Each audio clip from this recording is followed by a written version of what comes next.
welcome back to my channel and greetings from the Air France lounge here in the Paris Charles de Gaulle Airport.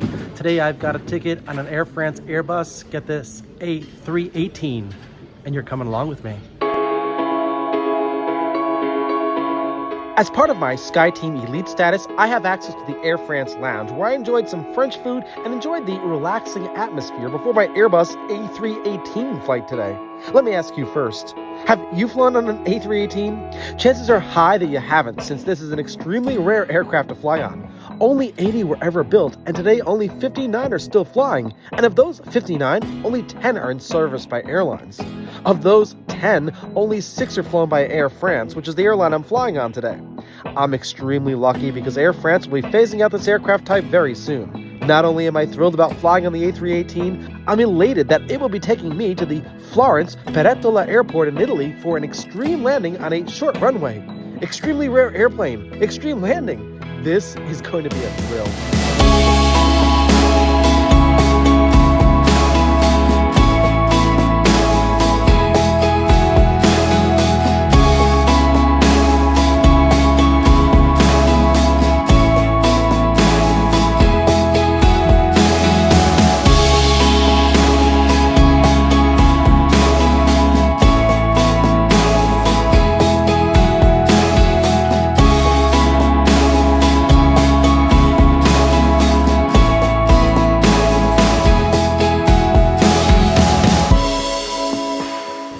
Okay, my A318 just arrived from Montpellier. So since it's here, it's now time to leave the Air France lounge with its great views and move over to gate F50 where flight 1766 will take me and you to Florence. The Air France lounge was actually a nice place to wait since there was very little room to sit at the gate area. As I walk through the terminal, I just can't help but think about the fact that I'm going to be on such a rare aircraft type. And it's going to be a really exciting landing because Florence has got a really short runway. I'm expecting the captain of today's flight to use maximum braking on landing so we can come to a safe stop on the runway. This is going to have an effect on all of the passengers on the plane, and it's something that the pilot is going to have to brief all the passengers on. It's now time to enter the concourse for this intra-European flight. Is this a train station or airport terminal? I have to say, this is a very interesting space. Let's head on over to the very end to gate F50. I couldn't see the small A318 from the gate area, so there wasn't much to see there, but at boarding down the glass jet bridge, a common sight in Europe, I was able to see the nose of my aircraft just before entering it.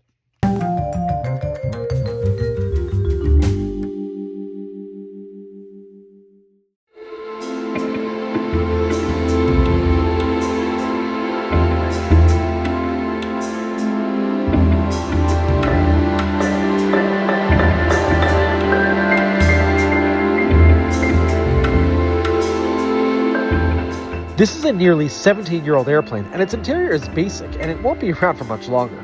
Even though it's the smallest of the A320 family, from the inside, I felt like I was on the slightly larger A319. The windows look the same and the number of exits is the same. The same safety card for the A319 is used for the A318. My seat is behind the wing. There are too many misaligned windows in front of the wing like you can see here on this neighboring A318, and I did not want to take any chances. I'm strategically seated on the left side of the plane for the approach to Florence because I'm anticipating a left turn onto the final approach course. More on that later. For now, this baby bus is ready to be pushed back from gate F50. Les démonstrations de sécurité vont commencer. Veuillez retirer vos écouteurs. Merci de respecter l'ensemble des consignes écrites et lumineuses ainsi que les instructions de l'équipage. Durant le roulage, le décollage et l'atterrissage, vos bagages à main doivent être rangés dans les coffres.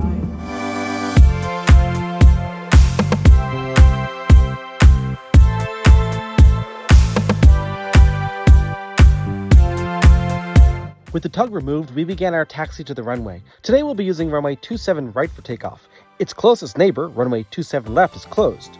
Runway 27 right is in the northern set of runways, and our gate was on the northern set of the principal terminal complex, but it's still a long taxi to get there because the runway is at a bit of a distance and toward the northwest. We start our taxi to the runway heading east, then north, then west, before joining the runway which faces west. There's a lot of pavement for this A318 to cover on this complicated taxiway system, but ground control gets us there. The taxi was rather uneventful and kept us far away from buildings and other aircraft. It was also very expeditious. There was no delay getting from the gate to the runway at all. I'm disappointed about taking off on the north set of runways, considering that my destination is to the south. This will likely mean that after takeoff, we won't turn to the left and south and overfly the city of Paris. That airspace is reserved for departures off the southern complex. We'll turn to the right after takeoff and fly north before continuing around to the south. This occurs primarily over open fields, and my seat is on the left side of the plane. With the right wing dipping down in those turns, I'm not too happy about what will happen after takeoff today, but I have to keep in mind that I'm on one of the rarest types of mainline aircraft that are out there, and I'm grateful for that. Once we got to the runway, we were handed off to the control tower for takeoff clearance. Our takeoff was normal and leisurely, quite a difference from the short runway operation that aircraft had to deal with in our destination of Florence. Let's head to Florence now.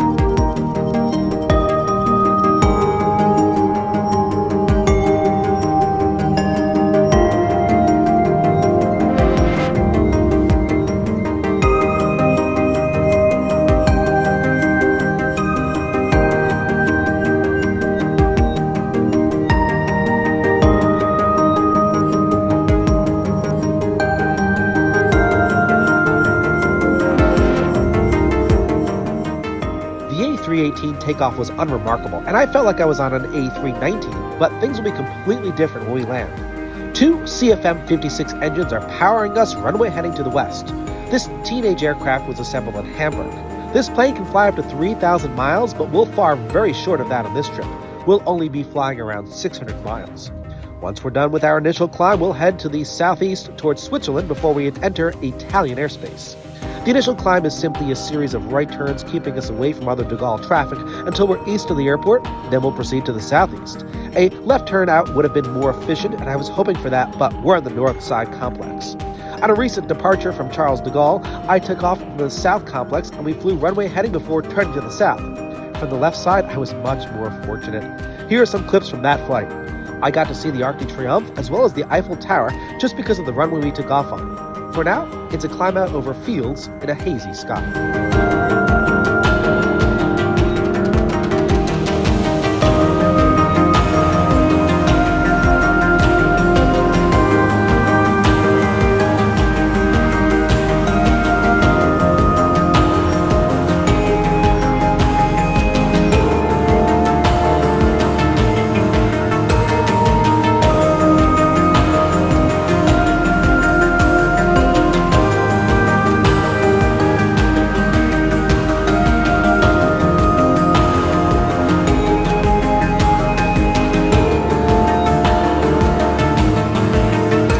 This was the in-flight offering for economy passengers like myself here in the back of the A318. It was pretty standard, but what wasn't standard was the announcement that the captain made while at our cruising altitude.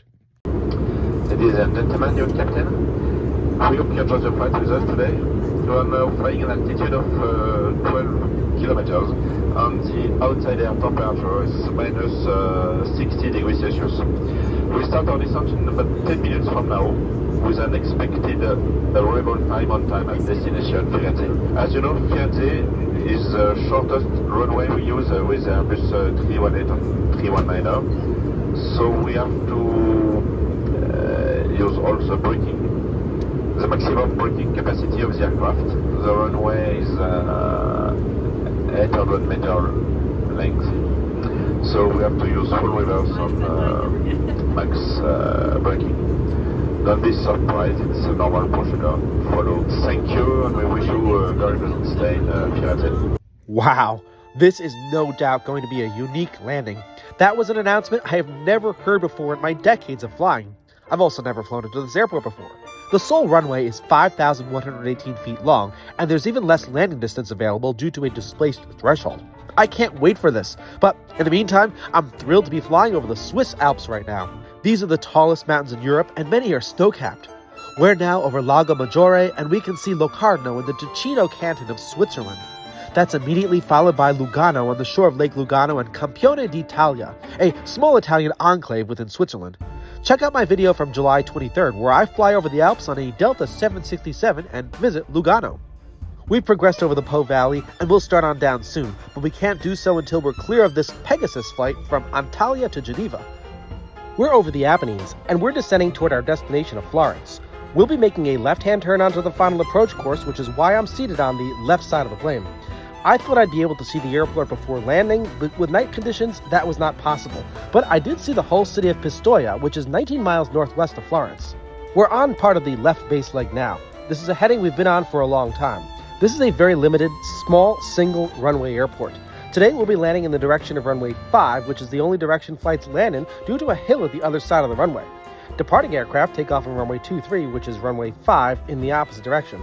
Yeah, I don't get it either, because typically flights land and take off into the wind, and from what I've heard about this airport, many flights often landing in Florence don't make it in at all because of the wind conditions, and they wind up diverting to another airport like Pisa or Bologna, where they can land in a direction with favorable winds on a long runway.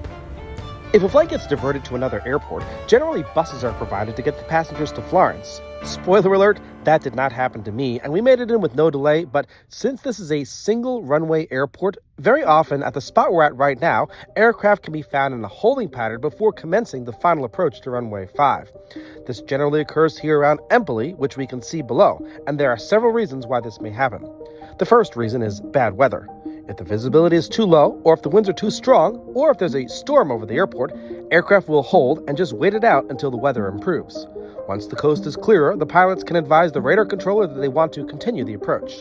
The second reason is arrival spacing. At a typical airport, aircraft can closely follow each other down to the runway because once a plane lands, the aircraft can vacate the runway quickly, making room for the next aircraft. This can't happen at Florence because there is no parallel taxiway. The airline terminal is at the beginning of the runway, and arrivals need to somehow get back there after landing. Midway down the runway, there's a turnaround circle which allows aircraft to taxi back around on the runway and taxi in the opposite direction to a taxiway at the end of the runway to the terminal. If the arrival lands long, there's a taxiway at the very end, but it leads right back to the runway, so the aircraft has to re-enter the runway and taxi back down it, then vacate the runway on the taxiway near the terminal. Because of the extra time on the runway, arrivals that aren't spaced properly will have to hold to allow the previous arrival to clear the runway after the back taxi. But what about departures? Well, this is the third reason for a hold. If an aircraft is a departure, they must enter runway 5 near the beginning, then taxi to the end, turn around, and then take off on runway 23. So this leads to additional time on the runway since the departing plane must use the runway for two purposes, taxi and takeoff. We're making our final turn to the runway right now, so the runway will be directly ahead of us. So what about the aircraft that are taking off in the opposite direction of runway 23? Once the aircraft becomes airborne, of course its nose is pointed directly at the arrivals to runway 5, so a quick turn to the right is commenced. All of this extra time can lead to a delay for an arriving flight, and that's the reason for the arrival to hold. While it may seem like a small and somewhat quiet airport, from an air traffic perspective, it's a somewhat challenging airport, since one runway is also used as a taxiway, and departures take off in the complete opposite direction of arrivals. We are lucky this evening, since the traffic in front of us landed about 10 minutes before us, and there are no departing flights. In addition, the wind conditions will allow us to land safely on runway 5, and the visibility is good.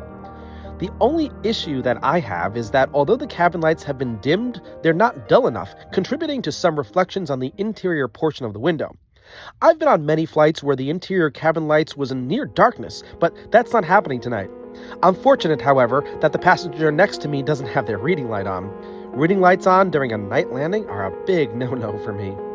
The view isn't that bad now, but it will get worse as we get lower, as condensation will build up on the windows before we touch down. I've seen this happen before in Airbus aircraft, and I generally try to avoid this type, not only for that, but for the smaller-sized Airbus windows, but I could not resist the opportunity to fly on the A318. Pretty soon, this aircraft type will not be in use for commercial passenger service. But a small airplane like the A318 is needed to get into a tight airport like Florence. However, Air France also flies the A319 to this airport too. The A319 is slightly larger than the 318 and has a larger footprint on the surface, especially in the ramp area, but it can be accommodated at this airport, and other France flights on this route the same day were operated by the A319. But I didn't see anything larger than an A319 when I landed in Florence. The other aircraft types that I saw were primarily regional jets, which don't need a lot of runway for takeoff and landing. In addition to the airline traffic, I did see a considerable amount of corporate traffic. The general aviation ramp is located on the other side of the runway from the airline terminal. The runway is directly in front of us now, and the radar controller has handed us off to the tower controller who has cleared us to land on runway 5. We're in a perfect setup with no traffic around us. The only thing that needs to be considered is the turn we need to make in case of a missed approach. There's a hill at the end of the runway. I'm not happy about the slightly obscured view out the window due to a combination of condensation in exterior and interior lights, so I'll describe what's about to happen when we land. I'm physically preparing myself and my belongings for maximum braking, and I expect to feel the forces. I know that when I land at an airport like LaGuardia, I can feel the braking is stronger due to the 7,000-foot runway, but this runway is in the 5,000-foot range. But what happened when we landed completely amazed me. I was really expecting to use the entire runway for landing. How our flight deck crew was able to stop this A319 midway down this short runway and was able to turn around the aircraft at the mid-runway circular turnaround. The braking was very hard. The most extreme braking I've ever felt. I could definitely feel the forces.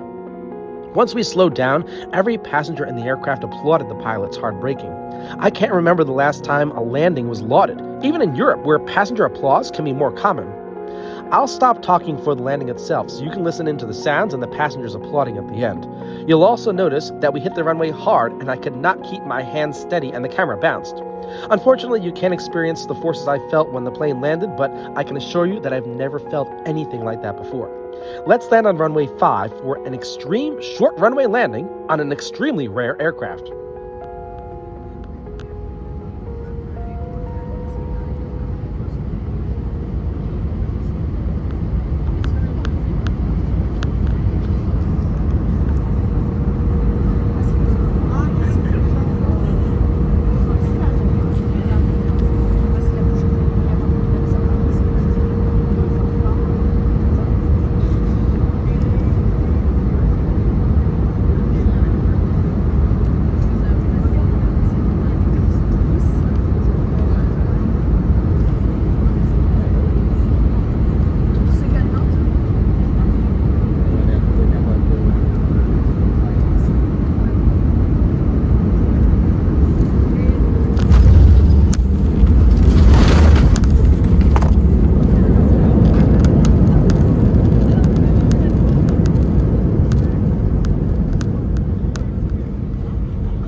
Wow, what a feeling that was. I can't believe we completed our landing roll in half the length of this short runway. The roll was about 15 seconds. Wow. Not only is this quick landing efficient for our aircraft, it's efficient for Florence's airport operations since we can turn around quickly and vacate the runway near the terminal building, allowing the runway to be clear for another arrival or departure. Our taxi to the terminal was expeditious and we pulled right into the ramp where we used air stairs to deplane into the terminal. You can see an ITA A319, still painted in Alitalia's colors, getting ready to go on the runway for takeoff. This aircraft waited for us to land. It'll taxi onto the runway, turn around to the very end, and then take off in the opposite direction that we landed in. Well, I really enjoyed bringing you with me on this Air France A318 from Paris to Florence's very tight airport. I'll be bringing you many more videos soon, so if you haven't done so already, I invite you to subscribe to this channel so you don't miss out on the next video. Thanks everyone, and arrivederci. What a great landing in Florence.